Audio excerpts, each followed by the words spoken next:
Luce, oscurità, l'equilibrio. È tanto più grande. È stato un risveglio. Hai sentito? Conosco una sola verità.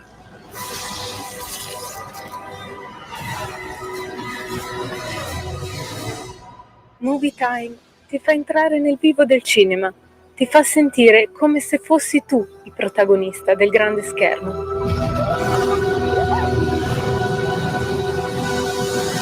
Ogni sabato dalle ore 16.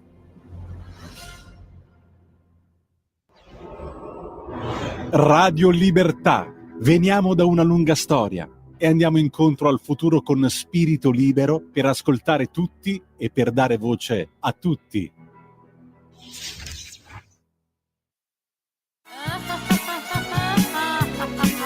Pesca dalla rete, le interviste di Luisella Pescatori, detta La Pesca, con le freelance di Rete al Femminile, le voci fiere di una nuova prospettiva, ovvero segreti e consigli del lavoro autonomo declinato al femminile. Ogni mercoledì alle 15:30 su Radio Libertà, la tua radio.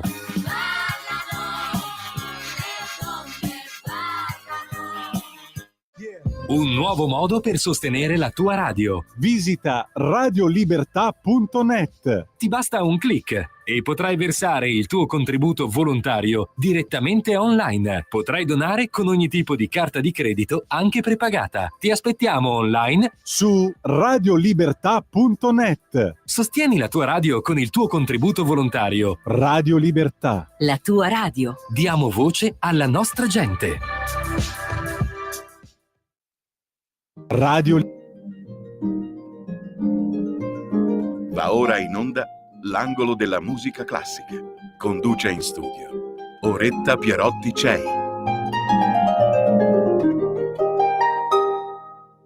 Qua, amici carissimi del sabato 5 luglio 2025.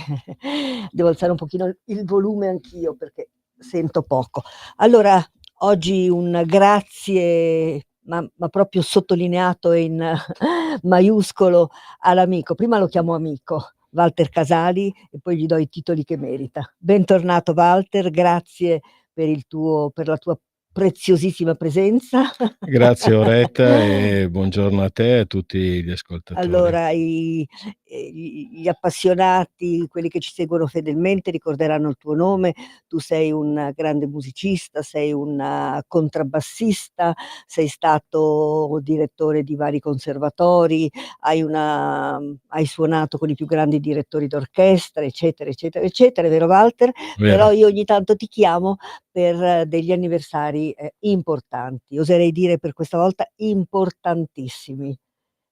Io rispondo quando e tu chiami. rispondi quando Walter no, l'altra volta mi ha detto no, il 31 sono occupato, sono impegnato, eccetera, quindi dobbiamo metterci d'accordo, ma non è facile con i musicisti, No.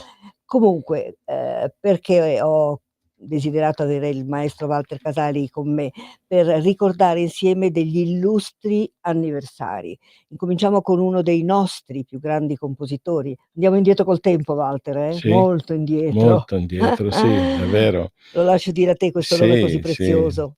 Sì. Onoriamo i 500 anni della nascita di Giovanni Pierluigi da Palestrina, che è il più grande compositore rinascimentale italiano di polifonia. 500 anni sono tanti, però come tu hai sottolineato sono anniversari importanti, soprattutto perché il nostro Palestrina è sempre rimasto al centro dell'attenzione, non è uscito, diciamo, fuori moda, usiamo questo brutto termine, per la sua bravura, per le sue composizioni e perché fu studiato a lungo dai suoi successori, ecco. Senti, ma Palestrina tanto Palestrina è una località vicino Roma. Sì. Lui non si allontanò mai da Roma. No, lui tentò più avanti di andarsene, ma diciamo che non è mai riuscito. E lui, diciamo che Palestrina, la sua città, gli ha portato fortuna, perché non devi dimenticarti che il Papa Giulio III era stato vescovo a Palestrina quando il giovane, diciamo, Pierluigi iniziò come fanciullo cantore e poi come compositore.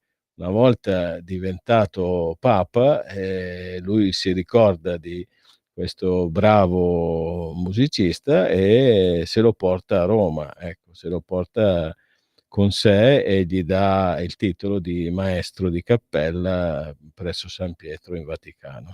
Ecco, intanto alcune fotografie di Pierluigi da Palestrina ruotano sul nostro schermo, anche una faccia bella, elegante, principesco, oserei dire. Sì, sì, come la sua musica.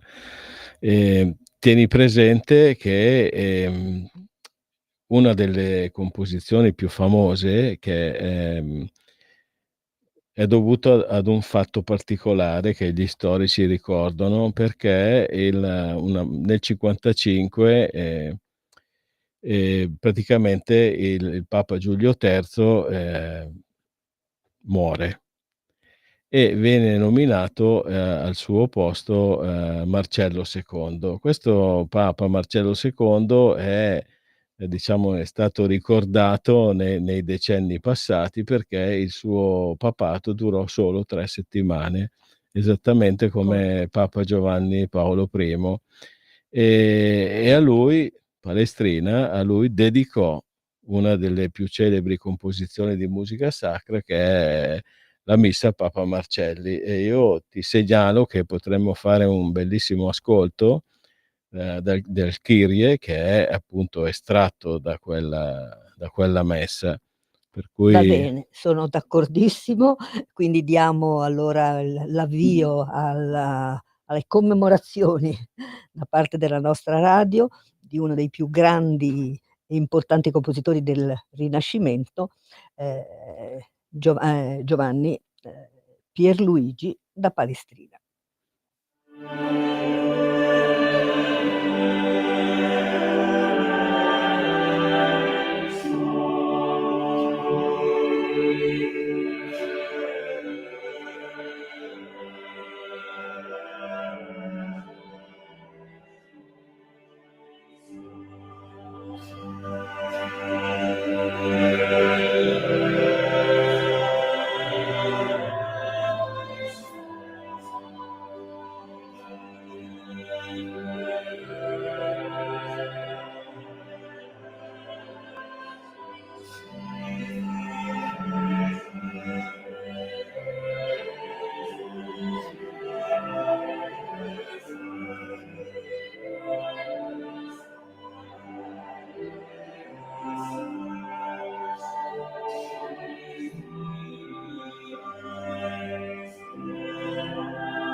in maniera molto delicata sveva, sfuma su questo bellissimo coro. Se vuoi ricordarci cosa abbiamo ascoltato. Abbiamo ascoltato il Kyrie dalla messa in onore di Papa Marcelli, che lui scrisse qualche anno dopo la morte. E se vi ricordate, la sua fortuna era dovuta a Giulio III, però il papato di Marcello II durò solo 3 settimane e alla nomina del successivo Paolo IV lui fu costretto ad abbandonare il suo, diciamo, lavoro perché era sposato e all'epoca questo non consentiva di tenere, diciamo, l'incarico di cantore. Però viene nominato maestro di cappella presso la Basilica di San Giovanni in Laterano, incarico che mantenne fino al 1560. Incomincia a comporre tantissima musica, naturalmente la musica sacra è il centro Sì, perché dominante. scusa, ha scritto Prego. 103 messe, ha scritto. Sì, 103 messe, quindi tutta la sua vita l'ha dedicata proprio a comporre messe, mottetti, inni, madrigali, Magnificat, non so, veramente una vita dedicata alla spiritualità. Chissà se era anche un uomo di fede profonda. Cosa direi dici? di sì. Sì, se no non si può Se scrivere. no non si può scrivere questi capolavori. Quello che abbiamo sentito è sublime, ma ne ascolteremo altri poi nel prosieguo. Io direi di fare un altro breve ascolto, Certo. perché tu hai parlato di mottetti, madrigali. Allora io ti propongo di ascoltare Esultate Deo, che è una composizione appunto usata per la Pentecoste, è una composizione liturgica. E questo è un'importante testimonianza dello stile di Palestrina, cioè lui ha proprio un suo stile preciso, riconoscibilissimo nel corso dei secoli. Bene, allora lo ascoltiamo ricordando ai nostri amici, se fossero collegati soltanto adesso, che stiamo ricordando i 500 anni dalla nascita di Giovanni Pierluigi da Palestrina, uno dei più importanti compositori del Rinascimento, insieme all'amico musicista Walter Casali, che è la nostra guida musicale, spirituale. Oddio. E anche, diciamo, accompagnatore con la macchina, il che lo rende più prezioso. Anche prezioso, altrettanto prezioso.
veramente bellissimo.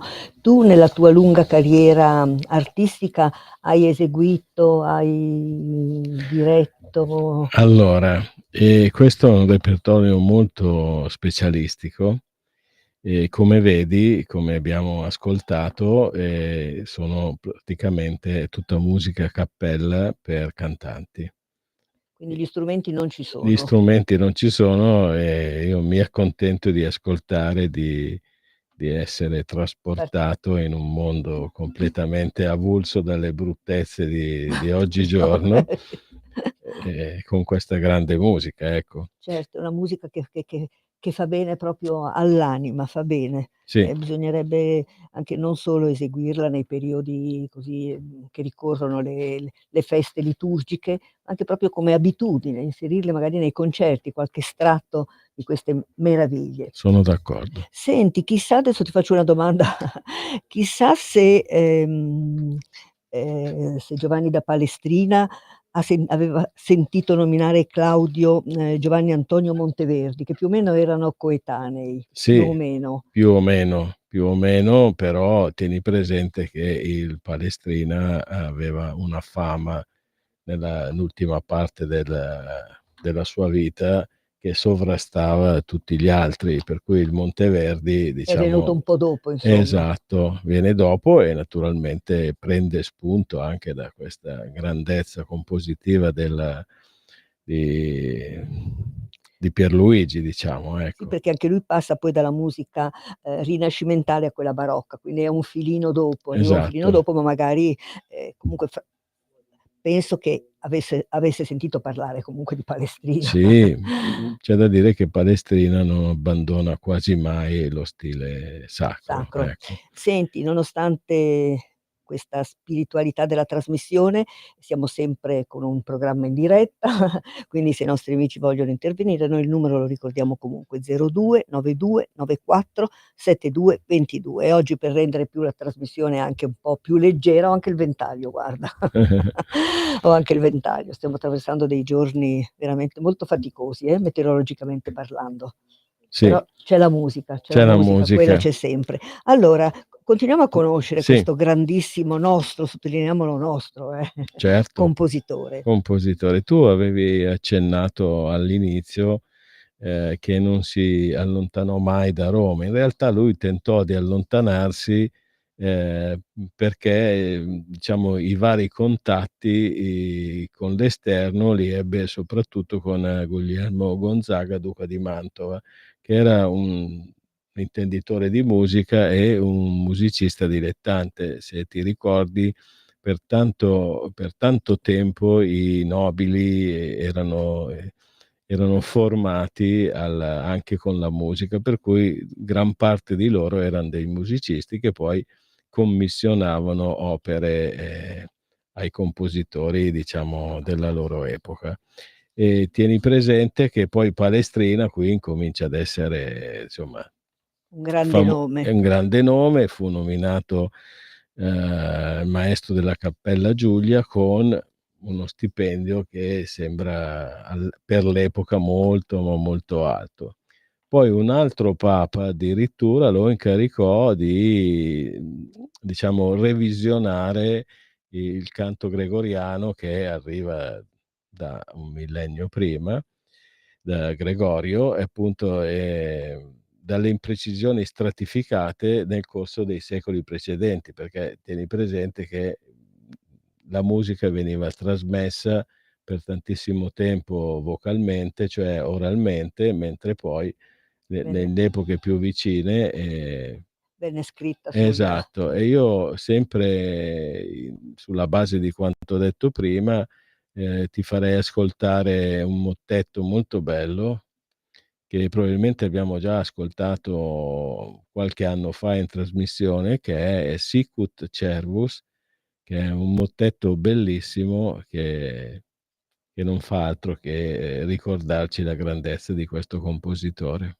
Va bene, allora partiamo con il mottetto, siamo nel pieno '500, quindi abbiamo fatto un balzo indietro di 500 anni, chissà se si viveva meglio allora. Cosa dici? Sì, Sì, assolutamente, senz'altro. certo.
C'è stata una piccola inversione, forse dicevi? Sì, abbiamo ascoltato un altro Esultate. Ma è talmente bello, senti, Ma che assolutamente no.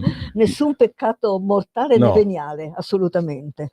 Anzi, abbiamo ascoltato veramente Niente delle... penitenze, dobbiamo... Niente penitenze. Mm. Senti, cosa ci racconti ancora di... che poi è stato sposato 2 volte, è rimasto vedovo, ha Sì, sposato... una vita, diciamo, sposò una facoltosa pellicciaia romana, Virginia Dormoli, la quale assicurò poi una vita molto agiata, e tu sai che la tranquillità economica certo. favorisce anche la composizione. Ecco, in effetti lui, come dicevi prima, diede alle stampe ben 17 raccolte, per cui 4 libri di messe, 3 di madrigali, 3 di mottetti, 2 di offertori, 2 di litanie, 1 di lamentazioni, 1 di inni e 1 di Magnificat, che dovrebbe essere il nostro quarto ascolto. È stato composto in varie, diciamo, raccolte. Questo è il Magnificat per i primi 4 toni. Va bene, ascoltiamo il Magnificat e poi cambiamo anche musicisti, ci sarà una breve pausa pubblicitaria, quindi ci spostiamo un po' più avanti. Va bene.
In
Gloria Patri et Filii, Gloria Patri et Filio et Spiritus Sancti, et Spiritus Sancti,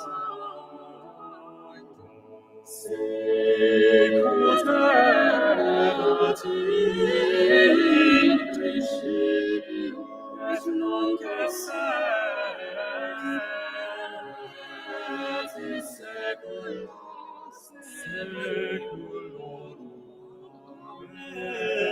in saecula saeculorum.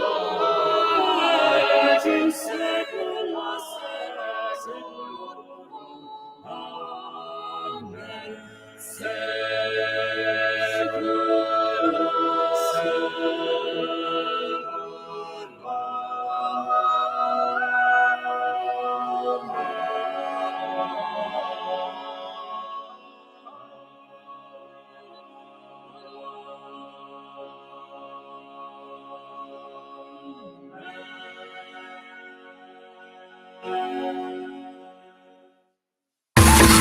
Ehi tu, non trovi più il segnale di Radio Libertà sulla tua radio DAB? Non disperarti, risintonizza. Sì, ma come? È facile, tasto menu, poi scegli il tasto corrispondente alla ricerca automatica dei canali, attendi qualche minuto e tutte le stazioni DAB della tua zona saranno disponibili.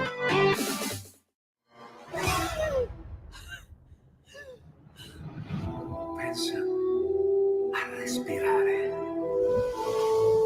Ora abbandonati.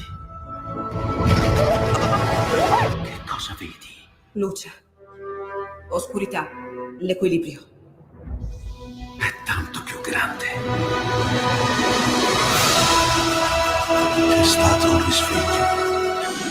Hai sentito? Conosco una sola verità.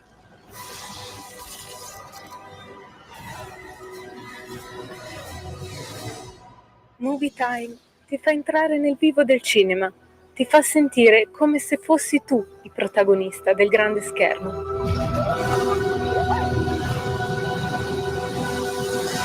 Ogni sabato dalle ore 16. Un nuovo modo per sostenere la tua radio. Visita radiolibertà.net. Ti basta un click e potrai versare il tuo contributo volontario direttamente online. Potrai donare con ogni tipo di carta di credito, anche prepagata. Ti aspettiamo online su radiolibertà.net. Sostieni la tua radio con il tuo contributo volontario. Radio Libertà. La tua radio. Diamo voce alla nostra gente. Open your eyes, this is the world. Sic et non, una chiacchierata in libertà con ospiti e telefonate per chiarire, per indagare il politicamente corretto di oggi, per smontare le tesi del pensiero woke e per ragionare insieme all'insegna del buon senso. Vi aspetto tutti i giovedì su Radio Libertà dalle 12 alle 13.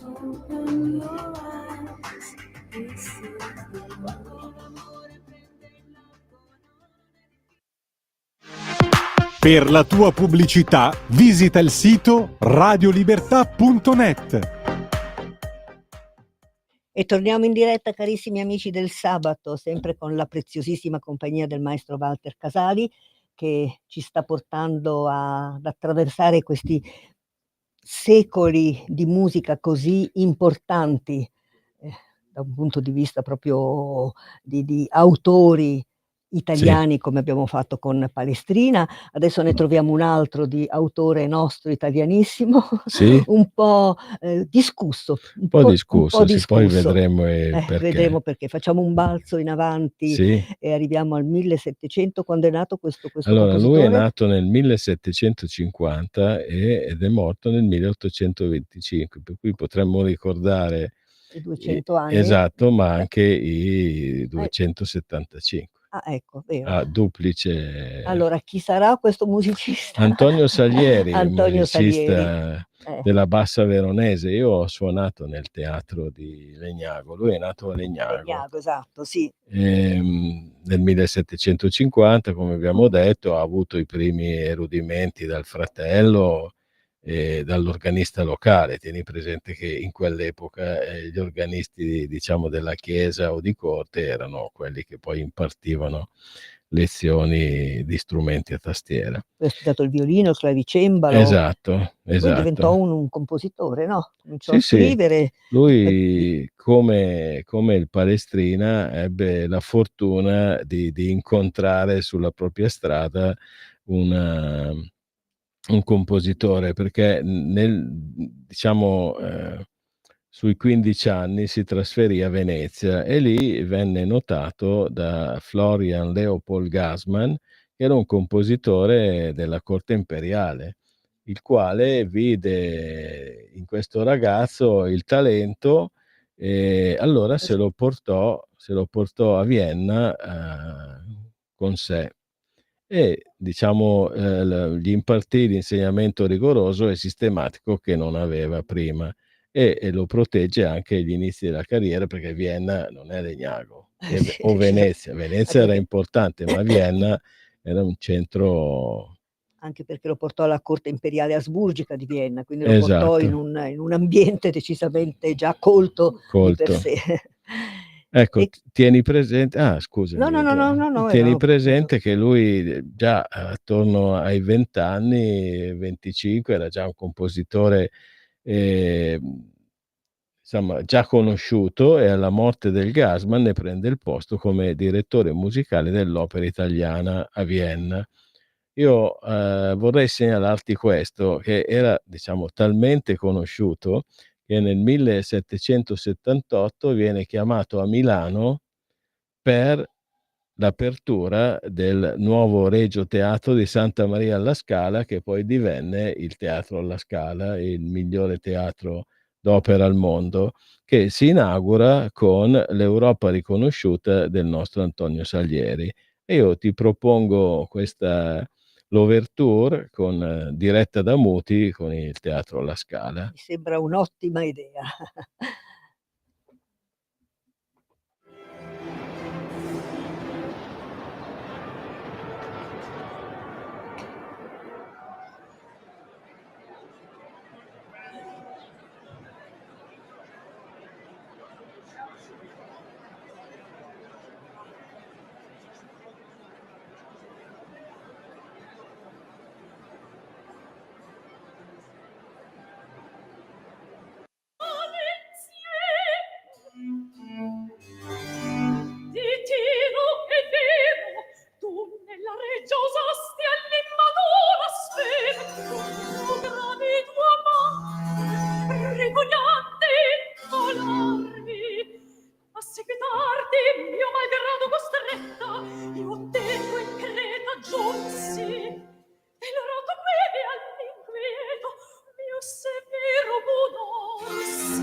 Assicurato non è il sogno ancora, la generella questa di donne a chi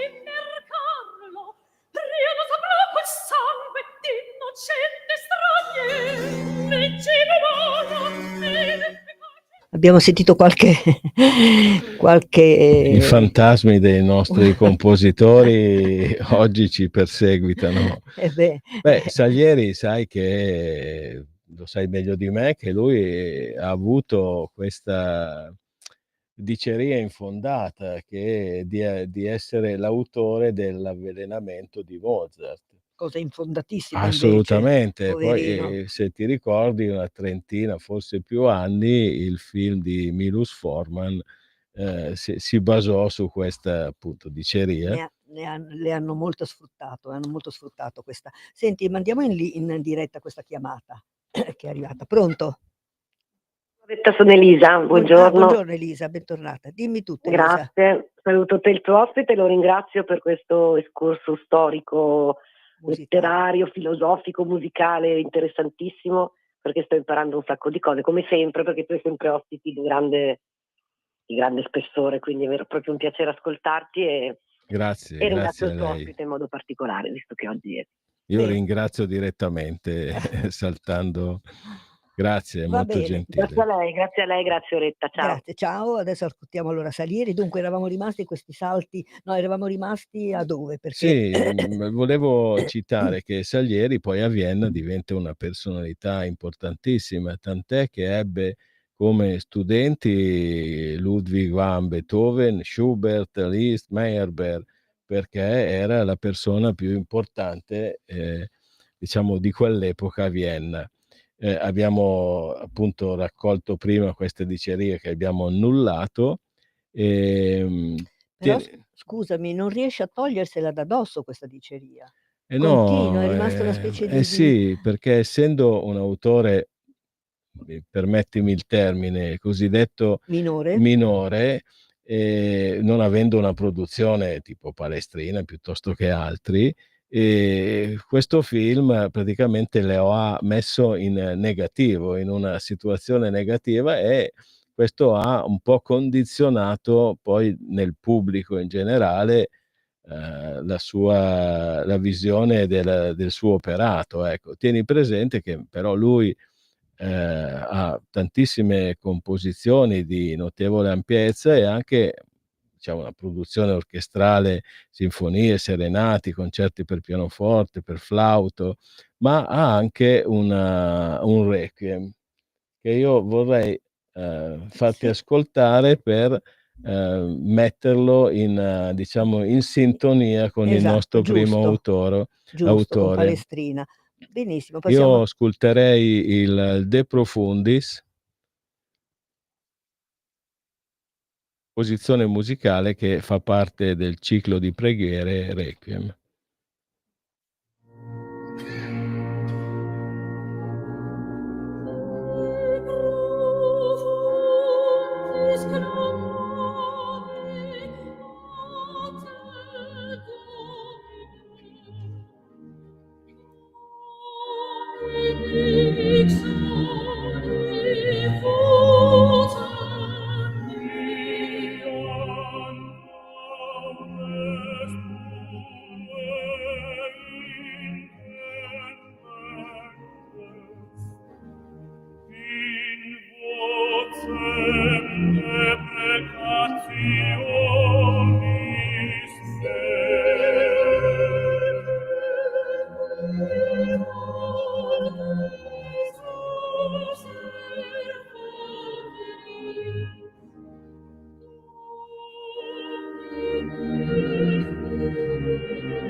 Sfumiamo anche in questo caso, peccato perché è un autore che comunque andrebbe ascoltato meglio, conosciuto di più, valorizzato anche come meriterebbe.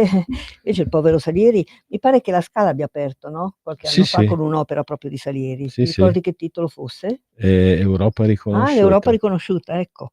Quindi famosissima perché, come dicevo prima, ha inaugurato inaugurò l'allora Scala, esatto. poi quella che bruciò, no? Quella prima bruciò e fu riinaugurata appunto nel 78 e da lì in avanti. Allora andiamo, io direi di chiudere con il Salieri. Dimmi tu. No, perché... io più che altro siamo legati al tempo, perché dobbiamo ancora fare un ricordo, anche se proprio un ricordo di Maurice Ravel, e quindi vediamo che cosa... abbiamo scelto degli autori importantissimi e il tempo è tiranno, per cui dobbiamo sottrarre un po' di tempo ciascuno. Vabbè, abbiamo dato risalto, come era giusto, a Giovanni Pierluigi da Palestrina, un accenno a Salieri e adesso a, se credi, Maurice Ravel, sì. Passiamo Maurice Ravel, esatto. Il cui nome, non so, dimmi se sbaglio, si avvicina a quello di Claude Debussy, che sono considerati i rappresentanti dell'impressionismo musicale francese. Non sbagli. Anche se, sì, però entrambi lo rifiutarono questo accostamento. Sì, perché erano dei moderni, erano soprattutto Ravel, era insomma, nasce nella regione basca da una famiglia, diciamo, abbiente, che appena dopo la sua nascita si trasferì a Parigi e naturalmente questa fu la sua fortuna. Lui intraprese lo studio del pianoforte e poi cambiò un'altra volta l'insegnante e fu impressionato molto dalla musica russa. In questo caso lui sentì Nikolai Rimsky-Korsakov in occasione dell'esposizione universale. Sottolineo questa cosa perché poi più avanti ascolteremo un breve pezzo che lui utilizzerà e mi riaggancerò a questa cosa.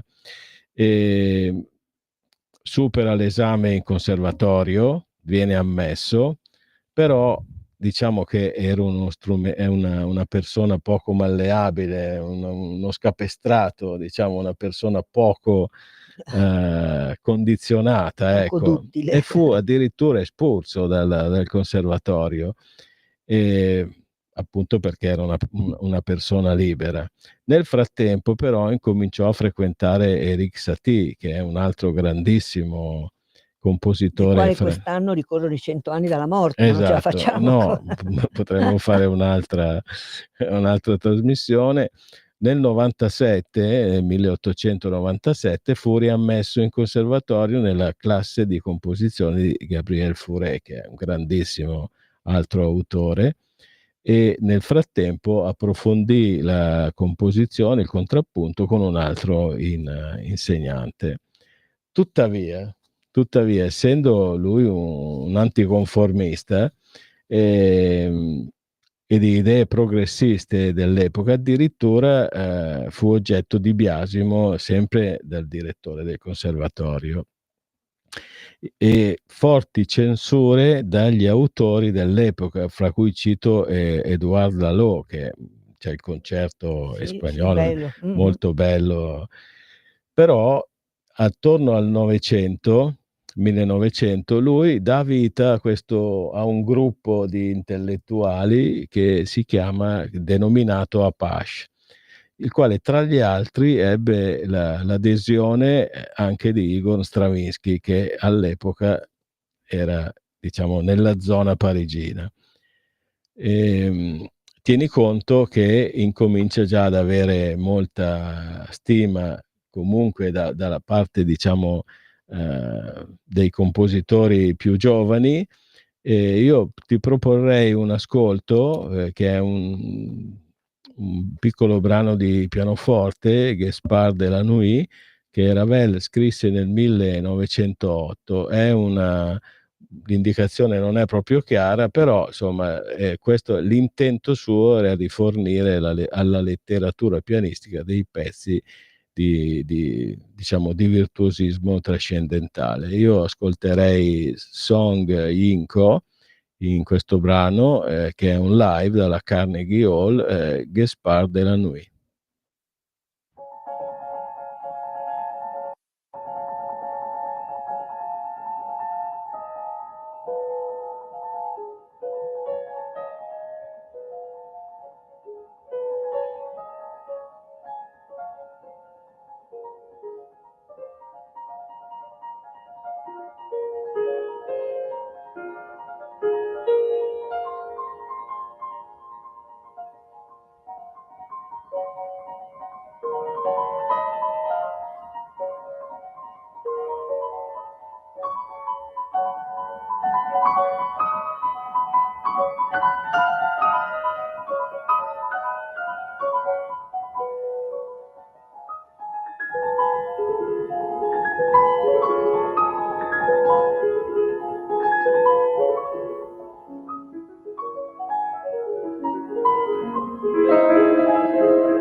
Beh, un po' inconfondibile anche Ravel, è bellissimo.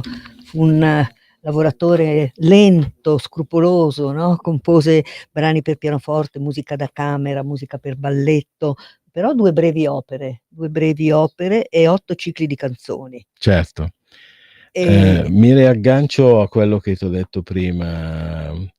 Ti ricordi che aveva detto che lui fu influenzato sì, da certo, Rimsky-Korsakov? da Rimsky-Korsakov, Tieni sì. presente che lui fu invitato da Sergei Kusevinsky, che era un grandissimo virtuoso di contrabbasso, ma anche un personaggio carismatico che poi nel secondo dopoguerra, lanciò tantissimi autori americani perché si trasferì in America. Comunque fu invitato ad orchestrare i quadri di un'esposizione che era una composizione per pianoforte di Mussorgsky, esatto. E lui diciamo che fece un lavoro talmente scrupoloso, bello, con un'orchestrazione perfetta. E io vorrei farti ascoltare la Promenade, che è il primo brano, Passeggiata, sì. esatto, che è quello che dà il via a questa bellissima Esposizione brano. di quadri. Va bene, cominciamo con la Promenade e poi chiuderemo con qualcosa che si lega indissolubilmente al nome di Ravel.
Anche la nostra passeggiata si interrompe, Sì. due passettini. Peccato, veramente molto bello e ci torneremo Walter, quando tu sarai disponibile, Va torneremo bene. magari uno per uno su questi compositori, perché meritano di essere approfonditi tutti Tutti quanti. meritano, vero. Senti, allora io ringrazio il maestro Walter Casali per questa sua disponibilità, veramente sei un musicista in tutti i sensi, anche d'animo proprio, il che vuol dire un animo sensibile per quello che intendo io. Grazie, E grazie penso Oretta. che possa farti piacere, lo faccio proprio col cuore come complimento.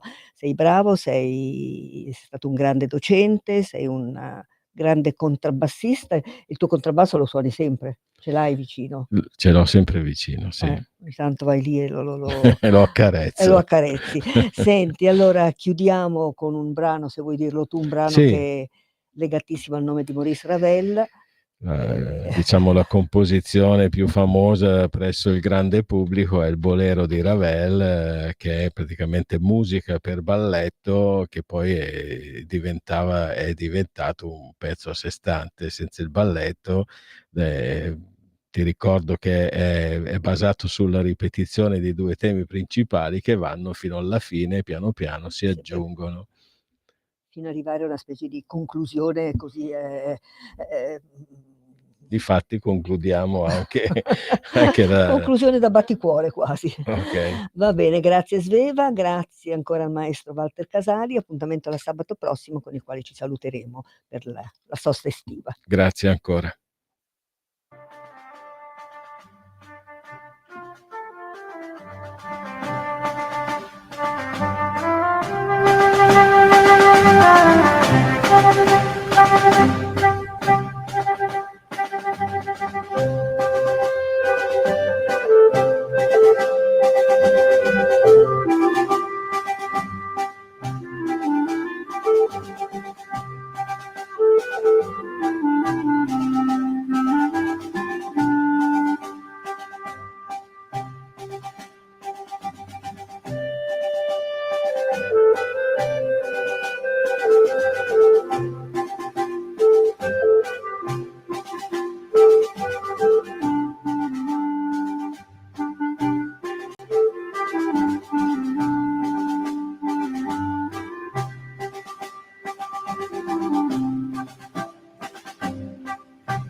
Avete ascoltato L'angolo della musica classica con Oretta Pierotti Cei. Arrivederci a sabato prossimo con La Grande